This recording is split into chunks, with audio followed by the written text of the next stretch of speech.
High, তো সবাইকে রথযাত্রার অনেক অনেক শুভেচ্ছা এবং অনেক অনেক ভালোবাসা। সবাই খুব আনন্দ করো আজকের দিনটা। ও হ্যাঁ, আজকে আমি এসেছি তোমাদের সাথে আমার রথযাত্রা কিভাবে সেলিব্রেট করি সেইটা শেয়ার করার জন্য। এবং আমার পাড়ায় একটা বিরাট বড় রথ বেরোয় প্রত্যেক বছর, সেইটা আজকে আমি তোমাদেরকে দেখাবো। সো তার জন্য আমি রেডি হয়ে গেছি, বাট আজকে এত সোয়েটিং হচ্ছে, এত ভ্যাপসা গরম যে মেকআপ করতে ইচ্ছেই করলো না। সো জাস্ট একটু কম্প্যাক্ট পাউডার আর হালকা একটুখানি লিপস্টিক দিয়ে নিয়েছি। আর চুলটা বাঁধাই থাক, এত গরমে চুল ছেড়ে রাখা আমার ভালো লাগছে না।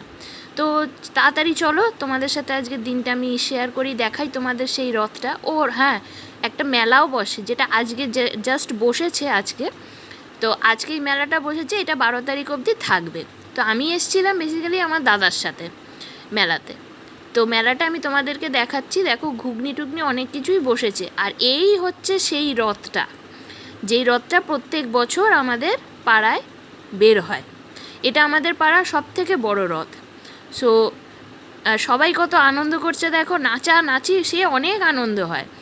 আর এইটা দেখো, এই হচ্ছে সেই রথ, যেটাকে দেখে মনে হচ্ছে সোনায় একদম মুড়ে দিয়েছে। এত সুন্দর দেখতে হয় না রথটা, কি বলবো, দারুণ লাগে।